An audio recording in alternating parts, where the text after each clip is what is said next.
জীবন বা ব্যক্তিগত আপনার পেশাগত বিষয় নিয়ে একটু কথা বলবো। শুরুতে একটু জানতে চাচ্ছিলাম আসলে আইন পেশায় আসার আসলে আগ্রহটা কিভাবে বা কাকে দেখে অনুপ্রাণিত হয়ে এই পেশায় আসলেন? ধন্যবাদ। আসলে আইন পেশায় আসার পিছনে বাবা-মার অনুপ্রেরণা ছিল।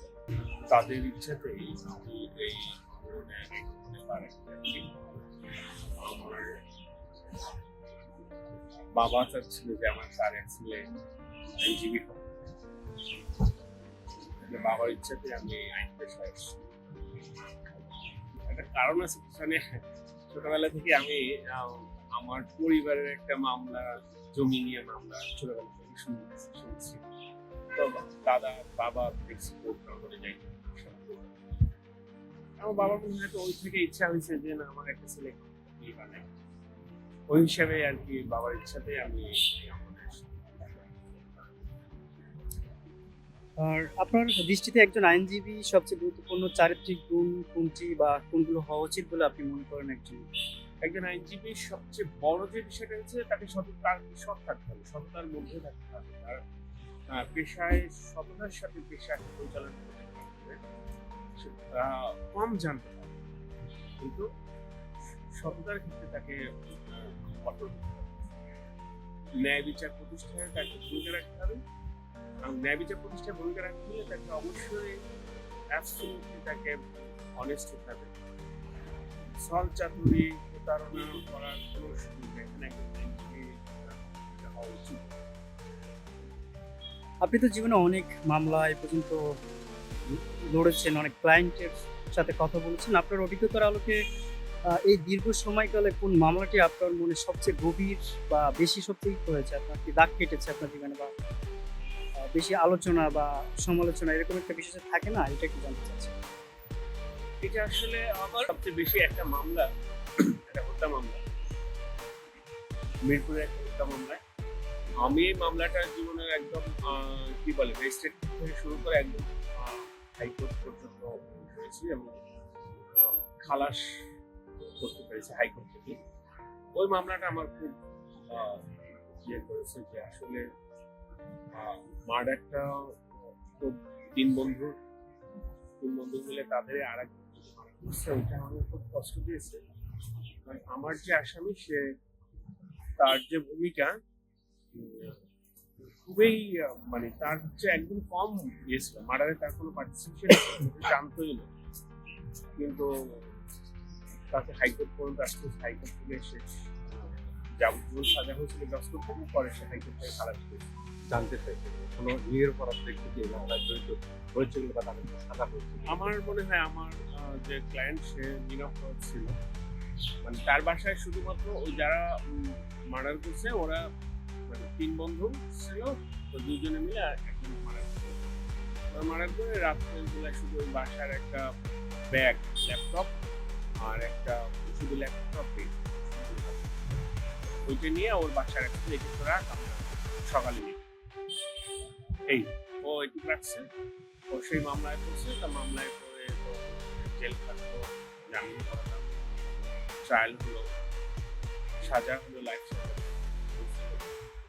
আবার জেলে গেল, পরে আবার হাইকোর্ট মামলা হাইকোর্ট জামিন দিয়েছে, তারপর ফের আবার শুনানি করলাম, হিয়ারিং করে ফাইনাল হিয়ারিং হলো, তখন ও খালাস পেল।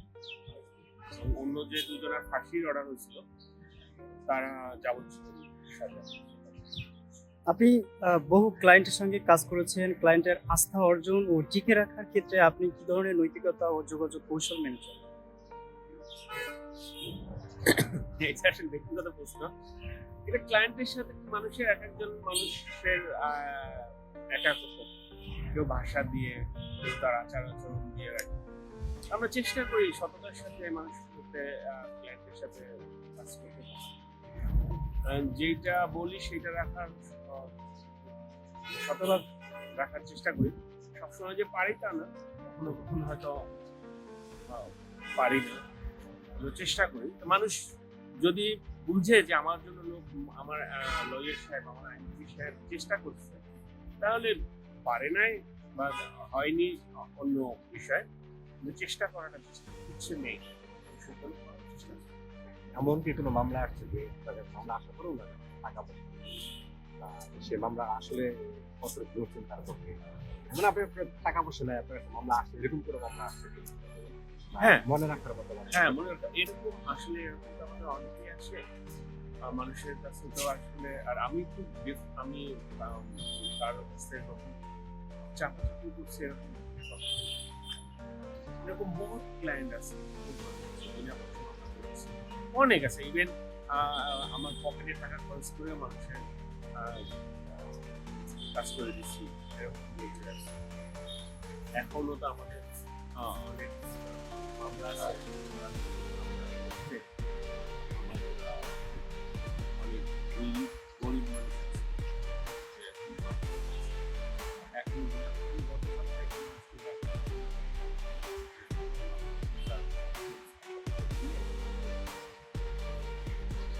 চ্যালেঞ্জিং মামলা এইবার আমার জীবনের সর্বোচ্চ চ্যালেঞ্জ কনফিডেন্ট নতুন মামলাকে ধরেছেন।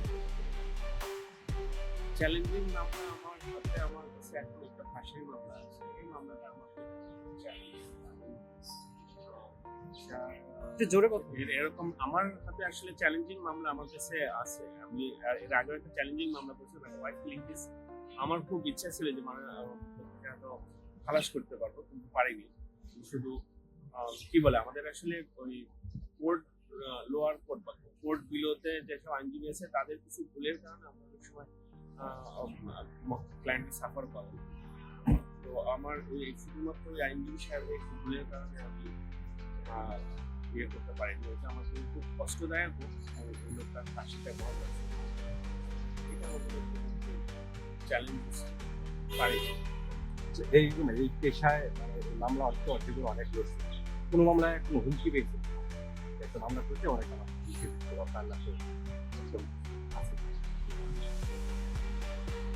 আসলে সব কথা তো বলা যায় না। এখন যেমন কতটা ঝুঁকিপূর্ণ পেশায় সাথে পেশায় ঝুঁকি থাকবেই। সিরিয়াল কিলাররা আছে, অনেক রকম মানুষ আছে, অনেকেই তাদের মামলা হয়। তো পেশায় ঝুঁকি থাকে, পেশায় ঝুঁকি নিতেই হবে। তো আমরা যারা আইনজীবী আছি, যারা বিশেষ করে যারা ক্রিমিনাল প্র্যাকটিস তাদের সবসময় ঝুঁকি থাকে। আমরা ঝুঁকি নিয়ে কাজ করি। ভবিষ্যৎ প্রজন্মদের যারা এই পেশা আসতে চায় তাদের জন্য কি মেসেজ দেবে? তাদের জন্য একটাই মেসেজ, পরিশ্রম করতে হবে, সততার সাথে। মানুষের বিচার প্রাপ্তিতে যেন ভোগান্তিটা সবচেয়ে কম হয়, দ্রুত যেন মানুষ বিচার পায়, আর ন্যায় বিচারটা পায় দ্রুত, সেই জায়গাগুলোতে কাজ করা উচিত। আমাদের আসলে মহামান্য হাইকোর্টে যেমন জাজের সংকট আছে, তারপরে